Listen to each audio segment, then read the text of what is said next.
છોટાઉદેપુર નસવાડી તાલુકામાં ₹13.43 કરોડના ખર્ચે બનેલા પુલનું લોકાર્પણ કરવામાં આવ્યું હતું। નસવાડી તાલુકાના ડુંગર વિસ્તારના ગનિયાબારીથી સાંકડીપારી સુધીનો રસ્તો નવો ડામરનો રોડ ₹13.43 કરોડના ખર્ચે નવો બનાવી લોકાર્પણ કરાતા 4 ગામોની 4000 જેટલી આદિવાસી જનતાએ ધારાસભ્ય અભયસિંહ તડવીનો સેવા કાર્ય બદલ આભાર પ્રગટ કર્યો હતો। નસવાડીના ડુંગર વિસ્તારમાં વિકાસની નવી તકો ઊભી થતા વાડિયા ગામે વિશાળ કાર્યક્રમ યોજાયો હતો। ગ્રામજનોએ આબુ જેવા સર્પાકાર અને ઢાળ ચડતા ઉતરતા રસ્તાઓ કાચા ધૂળિયા હોવાથી તેઓને આવાગમનમાં વ્યાપક પરેશાનીઓનો સામનો કરવો પડતો હોવાની ધારાસભ્યને રજૂઆત કરી હતી।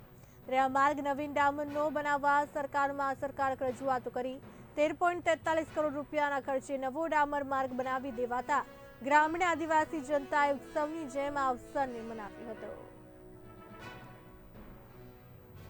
આજે નસવાડી તાલુકાથી નસવાડી ગામથી તાલુકા મથકથી 45 કિલોમીટર દૂર અમારું વાડિયા ગામ આવેલું છે અને આજે ગણિયાબારી સાંકડીબારીનો રસ્તો અમારા કાર્યકર્તાઓની સતત રજૂઆતને કારણે 6 કિલોમીટર લંબાઈનો રસ્તો 14 કરોડના ખર્ચે તૈયાર થઈ ગયો છે અને રસ્તાનું આજે અમે લોકાર્પણ કર્યું છે।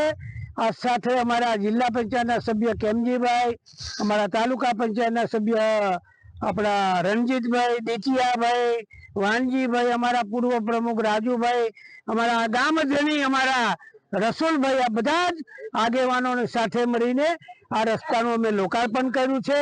આવનારા દિવસોમાં જે 92 કરોડની યોજના છે એને પણ અમે પૂરું કરવાની અધિકારીઓને સૂચના આપી છે। 71 ગામોને પાણી મળે એની પણ અમે અધિકારીઓને સૂચના આપી છે। અને બીજું આ ડુંગરનો કુકરદાથી માકરઆંબાનો એક રસ્તો બાકી છે એની પણ મેં સરકારમાં રજૂઆત કરી છે। બીજો કવાંટ તાલુકાની અંદર નાની જરૂરીથી મોટીની જરૂરીથી એનો જે પુલ ઉપર એ પુલ વાળો જે ભાગ છે એ પુલ બનાવવાનો છે। એને કારણે અમે કવાંટમાં ટૂંકા અંતરમાં જઈ શકતા નથી અત્યારે, પણ એ પુલ બનાવવા માટે પણ માનનીય મુખ્યમંત્રીને 14 કરોડના ખર્ચે એની દરખાસ્ત અમે મોકલી છે।